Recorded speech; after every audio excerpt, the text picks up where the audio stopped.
আপনি ধরে রাখুন, এটা ওর শেষ বক্তব্য। आपका लास्ट स्पीच हो सकती है। মুর্শিদাবাদে আস্ফালনটা একটু কম করতে বলেন। লাখ লাখ লোককে রাস্তায় নিয়ে নামাবো আর সাটা ভাঙা মার দেবো। জিন্দগি যে কোনো টাইমে চলে যেতে পারে, কিন্তু 10 জনকে আগে কবরে পুঁতবো, তারপরে হুমায়ুন কবির কবরে যাবে। বাংলার সকেটের তো কোনো আওয়াজ শুনেনি। যখন আমাদের উপরে গুলি আসবে, আমরাও বাংলার সকেট দিতে যখন চার্জ করতে বলবো, সেদিন বুঝে নেব কে কোথায় থাকে। সম্মানীয় অধ্যক্ষ মহোদয়, একটি গুরুতর এবং অত্যন্ত অ্যালার্মিং বিষয়ে আজকে সবাই যখন মিলিত হয়, তখন পয়েন্ট অফ অর্ডারের মাধ্যমে মাননীয় বিধায়ক নাগরাকাটা, সম্মানীয় পুনা ভাংরা, মাননীয় বিধায়ক কালিয়াগঞ্জ উৎপল মহারাজ এবং অন্যান্য একাধিক বিধায়ক এখানে তুলে ধরেছেন নওদা বিধানসভার বিধায়ক মাননীয় হুমায়ুন কবিরের দুটি জায়গায় অত্যন্ত আপত্তিজনক, সাম্প্রদায়িক এবং সমাজ এবং রাজ্যের পক্ষে ক্ষতিকারক বক্তব্যের উপরে। আমার সঙ্গে পরিষদীয় মন্ত্রী ডক্টর শঙ্কর ঘোষ যোগাযোগ করেছিলেন। আমি তাকে আশ্বস্ত করেছিলাম যে মাননীয় অধ্যক্ষ মহোদয় অনুমতি দিলে আমি এই সংক্রান্ত একটি স্টেটমেন্ট হাউসে রাখব। প্রথমত, মাননীয় হুমায়ুন কবির যে বক্তব্য রেখেছেন, এই বক্তব্য আপনাদের কাছে আমি পড়ে শোনাচ্ছি। 26/6/2026 afternoon, Humayun Kabir MLA Nowda AC, তিনি একটি উনার পার্টির মিটিং কাশীপুরে রেজিনগরে করেছেন। সেখানে তিনি বলছেন, এই যে অনামিকা ঘোষ, সে ভোটে হেরে মনে করছে আমি এমএলএ, এখানে ভোটে হেরে বিজেপি মনে করছে আমি এমএলএ, এখানে এখন আস্ফালন করে বেড়াচ্ছে। তা আমি শুভেন্দু অধিকারীকে সেদিন বলেছি যে আপনি ভোটে জিতেছেন, আপনার দল জিতেছে, খুব ভালো কথা, কিন্তু মুর্শিদাবাদে আস্ফালনটা একটু কম করবেন। আমি যেদিন ময়দানে মুসলমানদের নিয়ে নেমে যাব না, সেদিন এমন সাটা ভাগা মার শুরু করবে যে আপনাদের পতাকা বহন করার লোক থাকবে না। কেস এরকম, কেস আমাদের বহরমপুরে জেল খাটা আছে। 5000 লোককে আমি বহরমপুর সেন্ট্রাল জেলের যা আয়তন, তাতে 4700 বা 4800-র বেশি লোক ধরে না। লাখে লাখে লোককে রাস্তায় নিয়ে নামাবো আর সাটা ভাঙা মার দেব আর জেলে যাব।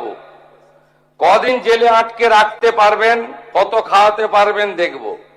লিমিট যেদিন ক্রস হয়ে যায় না, মাথাটা যেদিন গরম হয়ে যায়, সেদিন আমি এসপি বুঝবো না, চিফ মিনিস্টারে বুঝবো না, আর কে কোথায় থাকলো আর কে কোথায় থাকলো না ওসব বুঝবো না। আমি নিজেই নেতৃত্ব দিয়ে দাঁড়াবো। এটা একটা ইনসিডেন্ট 1। ইনসিডেন্ট 2, শক্তিপুরে দুয়ারা ঘাটে 8 তারিখে, সেখানে উনি বলছেন ভোটের আগের দিন আমার নিজের ভাইপোকে অ্যারেস্ট করেছে এই ওসি। এই আমি তো ভাষা বলতে পারবো না। এই বাচ্চাকে আগে দেখব, তারপরে ভাষাটা আমি অমিট করছি। এই বাচ্চাকে এমন শিক্ষা দেব, এর বাবা 14 গোষ্ঠীর নাম ভুলিয়ে দেব। এ লালগোলাতে 500 মুসলমানের লাইফ শেষ করে দিয়ে এসেছে। সত্যভাবে বলবো, এই ওসিকে এখান থেকে সরানো শুধু না, একেবারে অকেজো পোস্টিং দিতে হবে। যদি না দেয় 10,000 লোক নিয়ে থানা ঘিরে একে কলার ধরে থানা থেকে বার করব, পারলে আমাকে রুখে নেবেন। এই দুটো ইনসিডেন্টের পরে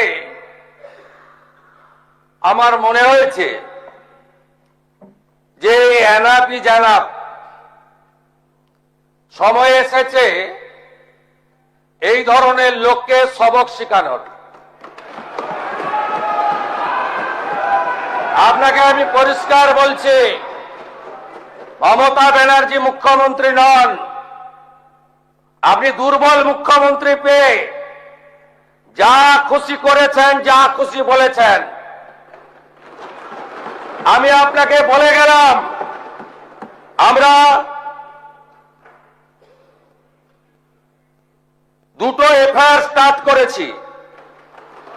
Rejinagar PS case number 219/226 dated 26/6/2026 under section 152, 192, 196, 197, 224, 299, 351 within bracket 2, 352, 353 of the ভারতীয় ন্যায় সংহিতা।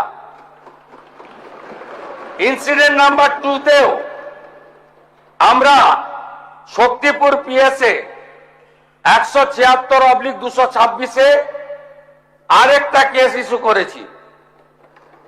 সেই কেসেও আমরা ভারতীয় ন্যায় সংহিতার সমস্ত সেকশন লাগিয়েছি এবং আমি আপনাদেরকে অ্যাসিওর করছি, এত বড় ক্ষমতা আপনাকে কেউ দেয়নি। আপনি মুখে যেগুলো বলেছেন, আপনাকে আমি বলে গেলাম, আপনি কেন করছেন আমি জানি। আপনি কেন করছেন রাজনৈতিক কারণটা আমি জানি। আপনার এজেন্ডা 2 ছিল।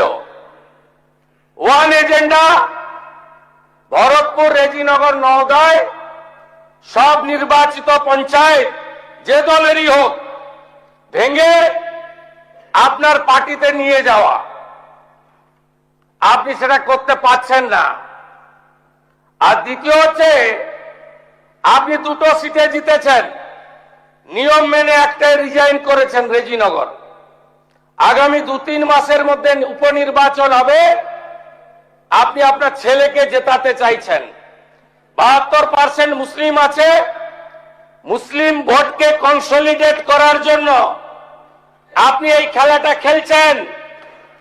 আপনি কান খুলে শুনে রাখুন, আপনাকে এইভাবে ধমক, হুমকি, বেপরোয়া, লাগাম ছাড়া কথা বলতে দেব না, দেব না, দেব না।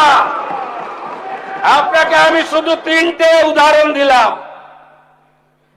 সন্দেশখালীতে একজন ছিল,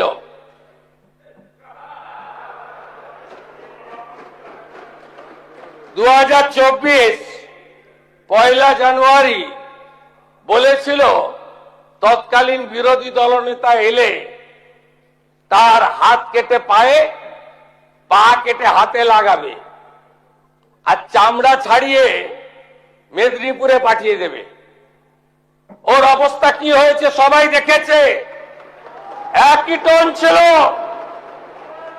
আরেকটা জীবনতলার গুন্ডা ক্যানিং ভারত, ওর অবস্থাও কি হয়েছে দেখতে পাচ্ছে সবাই। আরেকটা পুষ্পা ঝুঁকে গায়ে নেই, এমন ঝোঁকা ঝুঁকেছে, খালি পায়ে, ছোট প্যান্ট পরে, কান ধরে উঠবস করতে করতে যাচ্ছে। আপনাকে আমি বলে গেলাম, পুলিশ তার ব্যবস্থা নেবে। আর আমি 1 সপ্তাহ পরে মুর্শিদাবাদে যাচ্ছি। আমি প্রমাণ করে দেব ভারতবর্ষের সংবিধান, আইন শেষ কথা বলে, কোন বাতেল আওয়াজ শেষ কথা বলে না। আপনাকে সংযত হওয়ার, সতর্ক হওয়ার, এই ধরনের কথা প্রত্যাহার করার এবং ভবিষ্যতে এই ধরনের কথা বলার আগে 25 বার ভাবার হুঁশিয়ারি দিয়ে আমি সবাইকে আশ্বস্ত করছি। আপনারা ভাবছেন কেস হয়েছে, অ্যাকশন কবে হবে? যারা ওকে ডেকেছিল এই সভাতে তাদেরকে আগে তুলব, তারপরে আপনার কাছে যাব। যা করার করব, আমি আশ্বস্ত করছি আপনাদের। আপনি ধরে রাখুন, এটা ওর শেষ বক্তব্য, ধরে রাখতে পারেন। এ সরকার আইনের শাসন প্রতিষ্ঠা করবে, গুন্ডাদের শাসন সমাপ্ত করবে, নিশ্চিন্ত থাকুন। সবাই ভালো থাকবেন, ধন্যবাদ। যে এখনো ভারতবর্ষের পার্লামেন্টে কিন্তু ধর্মনিরপেক্ষ রাষ্ট্র হিসাবে গোটা পৃথিবী জানে ভারতবর্ষকে। কেউ যদি ব্যাকডোর দিয়ে ভারতবর্ষের সংবিধানকে অমান্য করে বা ভারতবর্ষের সংবিধানকে বুড়ো আঙুল দেখিয়ে যদি কেউ হিন্দুস্তান করার দিকে লক্ষ্যে যায়, তাহলে শুধু বাংলা নয়, বাংলা প্রায় 4 কোটি মুসলমান আছে, এছাড়াও গোটা ভারতবর্ষে প্রায় 40 কোটি মুসলমান বসবাস করে। আবার যেন আমাদেরকে সেই 1947 সালের স্বাধীনতার পর যখন জিন্নাহ আর পণ্ডিত জওহরলাল নেহরু ধর্মের ভিত্তিতে যে পাকিস্তানের ভাগ হয়েছিল, বা ইন্ডিয়া সেই সময় পাকিস্তানের জন্ম দিয়েছিল, জিন্নাহ আলী ভুট্টোকে পাকিস্তানের চেয়ার দিয়েছিল, আর পণ্ডিত জওহরলাল নেহরু ভারতবর্ষের প্রধানমন্ত্রী হয়েছিল। যদি এত অসহিষ্ণুতা বা সাম্প্রদায়িকের দিকে আগায় দেশ, আগামী দিনে ভারতবর্ষের কি পরিস্থিতি হবে? আমার থেকে অনেক গণ্যমান্য ব্যক্তি আছে, বিশেষজ্ঞ ব্যক্তি আছে, যেটা আগামী দিনে আমরা সেই পর্যায়ে আলোচনা নিয়ে যাব। দরকার হলে এই বিলে যদি মুসলমান সমাজের স্বার্থকে ক্ষুণ্ণ করার চেষ্টা হয়, তার জন্য বিল হয়তো পাস হয়ে যাবে, তার বিলের এগেনস্টে আমরা যেখানে যেভাবে যাওয়ার দরকার আমরা যাব। এবং শেষমেশ সেটা কোন জায়গায় গিয়ে দাঁড়াবে সেটা ভবিষ্যৎ কথা বলবে। কিন্তু একটা কথা পরিষ্কার, যতক্ষণ আমাদের জীবন আছে, আমরা বেঁচে আছি, আমরা ইন্ডিয়ার যে সংবিধান, ভারতবর্ষের যে সংবিধান, সেই সংবিধানকে আমরা সম্মান করি, সংবিধানকে আমরা মান্যতা দিই। কোনো রাষ্ট্রবিরোধী কথা আমরা বলছি না, বলবো না আগামী দিনে। কিন্তু ভারতবর্ষের সংবিধানে অমুসলিমদেরও যে অধিকার আছে, মুসলিমদেরও সেই অধিকার আছে। সেই অধিকারকে খর্ব করার চেষ্টা হলে কোনো মুসলিম চুপচাপ বসে থাকবে না, রাস্তায় নেমে যেমন আন্দোলন হবে, জুডিশিয়ালের সর্বোচ্চ জায়গাতেও সেটা চ্যালেঞ্জের জায়গায় আমরা যাব। কারণ আমরা কোনো অন্যায় করতে চাই না। আমরা আবার একটা মুসলিম রাষ্ট্র হোক, সেটাও কোনো মতেই চাই না। ভারতবর্ষের সম্প্রীতি বজায় থাক, ধর্মনিরপেক্ষ রাষ্ট্র থাক। যদি সেটা কোনো কারণে ভারতবর্ষের যারা ক্ষমতাসীন তারা যদি এটাকে হিন্দুস্তান করে, সেই হিন্দুস্তানে মুসলমানরা বাস করতে পারবে কি পারবে না, মুসলমানরা তখন সিদ্ধান্ত নেবে। প্রয়োজন হলে তখন আমরা সেই ধরনের, আজকে যদি দার্জিলিং যদি আলাদা গোর্খা আন্দোলন দীর্ঘদিন করতে পারে, তাদেরকে কখনো বিজেপি দল তাদেরকে মাথায় তুলছে, তাদেরকে ভোট নিচ্ছে, তাদের আলাদা স্বশাসিত অনেক স্বীকৃতি দিচ্ছে। তো আমাদের যদি সেই ধরনের পরিস্থিতি তৈরি হয়, তখন মুসলমান সমাজগতভাবে তাদের উপরে কোনো আঘাত আসলে আমরা যে চুপ থাকবো না, আমরা যে সেটা মেনে নেব না, সেটা একদম পরিষ্কার। তাতে আমাদের জীবনের বিনিময়ে হলেও আমাদের জাতির সত্তাকে কেউ ক্ষুণ্ণ করতে পারবে না। ভারতবর্ষের সাংবিধানিক অধিকার, অমুসলিমদেরও যে অধিকার, মুসলিমদেরও সেই অধিকার। যদি আপনি স্বাধীনতার পরে, স্বাধীনতার যে আন্দোলন 1942 সাল থেকে 1947 সাল, যখন ব্রিটিশের হাত থেকে এই ভারতবর্ষকে রক্ষা করতে গিয়ে যে প্রায় 92,500 কতজনের নাম ইন্ডিয়া গেটে লেখা আছে, তার মধ্যে দেখুন 62,000 400 নাম মুসলমানদের আছে। কাজেই সেই মুসলমানদেরকে যদি কেউ মনে করে থাকে যে ভারতবর্ষের গণতান্ত্রিক দেশ, ধর্মনিরপেক্ষ দেশ থেকে বিচ্ছিন্ন করে দেব, তাহলে তারা তাদের জায়গা খুঁজে নেওয়ার জন্য, তাদের মাটি, পায়ের তলার মাটি শক্তিশালী করার জন্য যে ধরনের পদক্ষেপ করার দরকার আগামী দিনে সেই পদক্ষেপে আমরা মুসলিম সমাজকেই কলঙ্কিত করতে, মুসলিম সম্প্রদায়ের একটা শ্রেণীও বলছে। যেসব মুসলিম সমাজের লোকরা আপনাকে বলেছে, তার কাছে আমার প্রশ্ন, যখন দিলীপ ঘোষ রাজ্যের মন্ত্রিসভার সদস্য, তিনি যখন বলেন যে মুসলমানদের নামাজ পড়তে গেলে মুসলিম কান্ট্রিতে যেতে হবে ভারতবর্ষে, তখন এইসব তথাকথিত মুসলিমরা আপনার কাছে কোনো রিয়াকশন দেয় কি, বা দেওয়ার মতো ক্ষমতা রাখে কি? কাজে এই সমস্ত তেজপাতাদের কোনো প্রশ্নের উত্তর আমি দেব না। আপনার মন্তব্য নিয়ে আজকে বিধানসভায় একাধিক বিজেপির বিধায়করা তারা আপত্তি করলেন। ওনারা যেটা বলছে যে আমি নাকি মুখ্যমন্ত্রীকে চ্যালেঞ্জ করেছি, এটা সম্পূর্ণই মিথ্যা কথা। এই ব্যাপারে ফুল ভিডিও দেওয়া আছে আমাদের চ্যানেলে, দেখে নিন। আমি হুমায়রা কুরেশি। দয়া করে আমাকে একটু সাপোর্ট করুন, সাবস্ক্রাইব করুন, লাইক, কমেন্ট, শেয়ার করুন।